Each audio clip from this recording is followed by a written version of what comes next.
My 30-day experiment with a scary phone call changed everything. It all started with a simple challenge, a dare. Really? My friend Dylan, always the skeptic, had dared me to take part in something strange and, in his words, ridiculously harmless. A 30-day experiment. He said it would be a test of courage, a simple game to push the limits of what we believed was real. He said that at the end of it, I would laugh about how ridiculous it all was. But Dylan didn't know what I would encounter. None of us could have predicted the nightmare that would begin with a phone call, the kind of thing that would ruin my life in ways I never thought possible. The premise of the experiment seemed innocent enough. For 30 days, every night at exactly 3 a.m., I was to receive an unknown phone call. I would answer, say nothing, and listen. That was the whole deal. Dylan had found the game on some obscure corner of the internet, and according to the rules, every night the call would get progressively weirder. At first, it would be just silence, then whispers, then voices, distorted and incomprehensible. And by the end of the 30 days, the game would climax with a revelation of sorts, though no one was sure what it would be. Dylan claimed it would be a joke, just an internet prank meant to mess with people's heads. Of course, I didn't believe him. What harm could a phone call do? Besides, who could be calling me at 3 a.m. every night? The first night passed without incident. At 3 a.m., my phone rang, just an unknown number flashing on the screen. I hesitated, my thumb hovering over the screen, then answered it. There was nothing but static on the other end. I held the phone to my ear for what felt like an eternity, but there was no sound, no voice, not even a breath. It was unsettling, but I shrugged it off. Dylan had warned me it would start slow, so I waited for the game to escalate. Night 2 came, and so did the call. This time, I wasn't sure if it was just my imagination, but I could have sworn I heard something faint in the background, a whisper. It was so soft, so distant. It was as though the voice was coming from miles away, or maybe from within the walls themselves. The words were incomprehensible, but the tone, oh, the tone. It felt like someone was calling out for help, or worse, someone trapped. I could feel my pulse quicken, my breath becoming shallow as the whisper seemed to get closer. Then, just as quickly, it stopped. The call ended without warning, and I sat in stunned silence, my heart pounding in my chest. I called Dylan the next day, laughing it off. "This is stupid," I said, trying to convince myself as much as him. But that night, the call came again, and the whispers grew more distinct.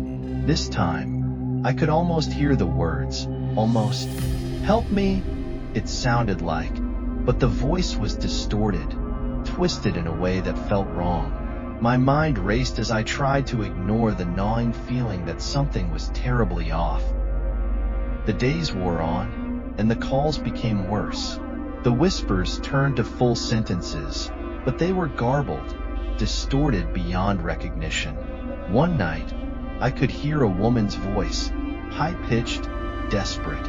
She was pleading, begging me for something, but I couldn't understand her words. The sense of dread grew heavier each night, until I felt paralyzed, unable to sleep. What terrified me more than anything was that the voice sounded like someone who knew me, someone who knew my deepest fears, my darkest thoughts, my weaknesses. It started to feel like whoever was on the other end was watching me, studying me, learning my every move. On night 15, everything changed. The phone rang, and for the first time, the voice was clear, too clear. A man's voice, low and raspy, filled the line. "You're not alone," he said, his voice chilling. "We're inside. We're always inside." My blood turned to ice, and my stomach dropped. I knew instantly that this wasn't some prank. This wasn't a game. There was something malicious, something insidious behind the call.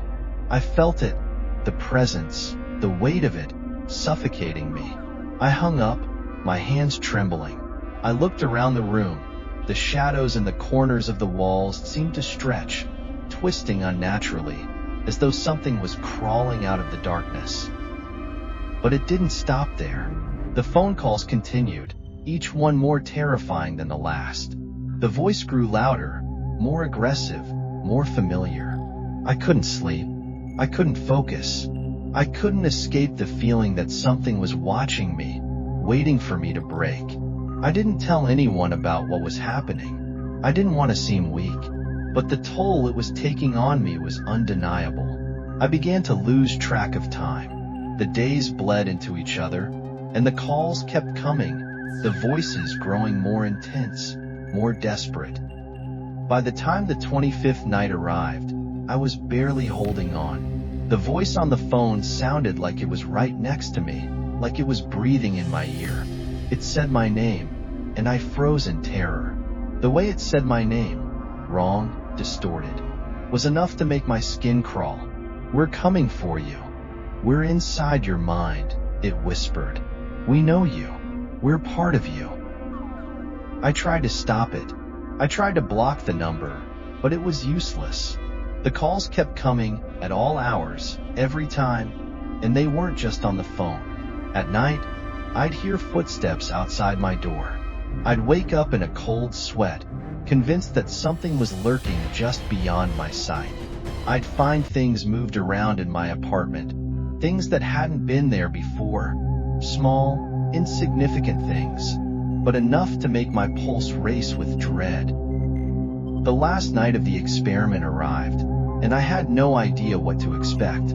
I was exhausted, mentally and physically drained, my mind unraveling from the terror that had consumed me. The phone rang at 3 a.m., as it always did, but this time, there was no whisper. There was no distorted voice. There was just a silence. Then, a soft, almost pleasant voice. "It's over now. You passed the test." I stared at the phone in disbelief. My heart was pounding, but there was no release, no relief. I hung up, feeling empty, as if something was missing, something I could never get back. The experiment was over, but I wasn't free. In the days that followed, the fear didn't dissipate.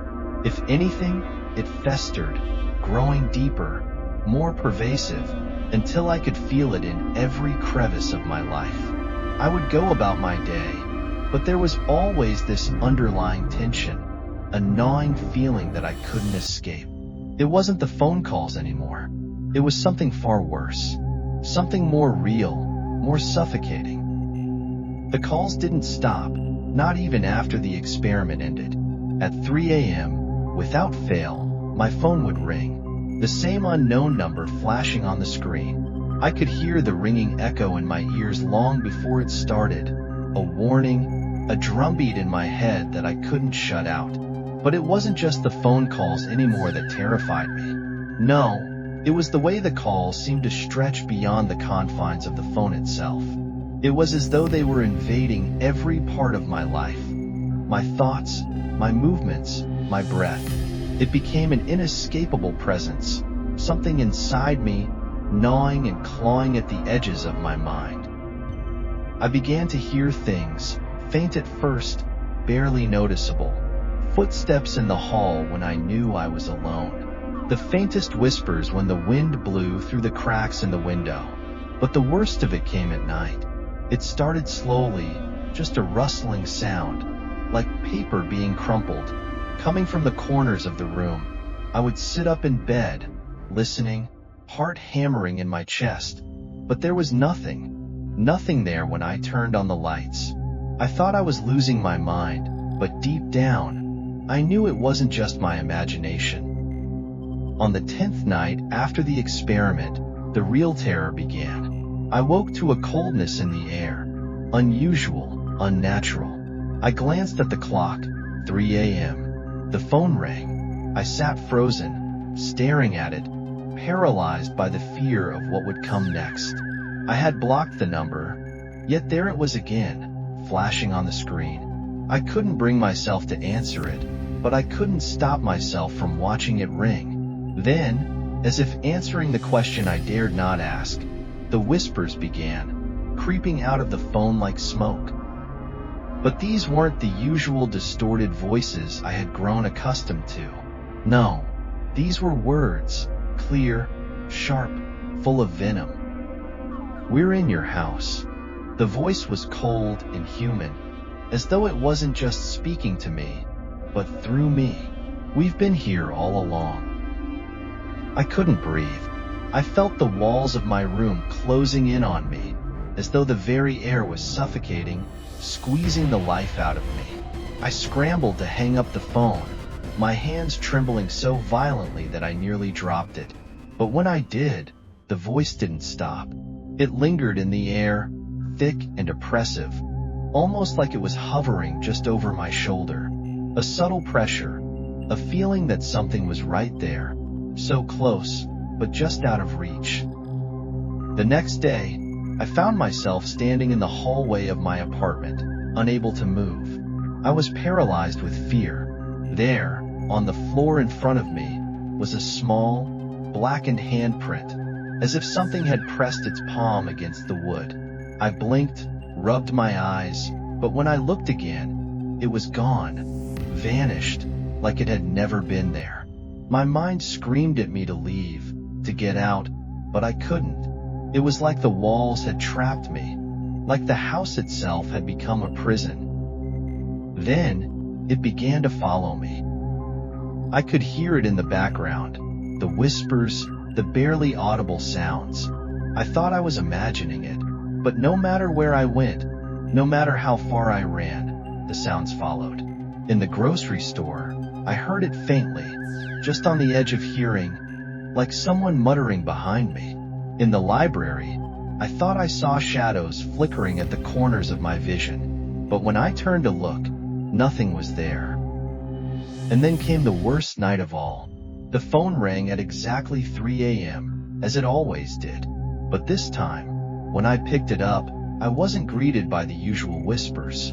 Instead, there was a laugh, low, guttural, a sound that made my blood run cold. It wasn't just any laugh. It was mine, my laugh, but twisted, warped, as though it was mocking me. I stumbled back, the phone slipping from my grip, hitting the floor with a hollow thud. The laughter didn't stop. It echoed in the room, filling every corner, bouncing off the walls until it was all I could hear. I tried to move, to get away, but my feet were glued to the floor, my body frozen, as if something was holding me in place. The laughter grew louder, more sinister, until it was inside my head. My pulse pounded in my ears. I could feel the walls pressing in on me again, suffocating me, and that's when I realized it wasn't a game anymore. Whatever had been on the other end of the phone, whatever I had invited into my life, was no longer a voice. It was something that lived inside the walls.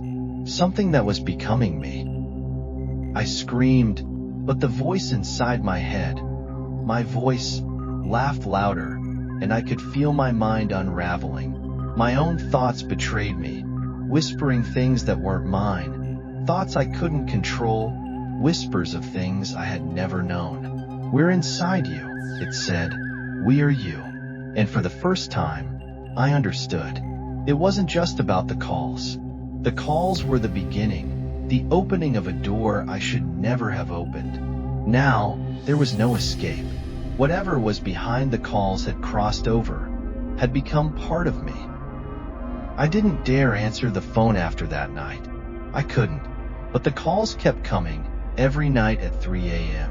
And every time I saw the unknown number, I couldn't stop my heart from racing. I didn't know what would happen when I answered, but I knew it wouldn't stop until it had completely consumed me. I'm telling you this now because I don't know how much longer I can fight it. The calls are more than just a game. They've become my nightmare. And the worst part? I'm not sure if I'm still me. I'm not sure if I ever was. I only know one thing now. It's still out there, and it's waiting.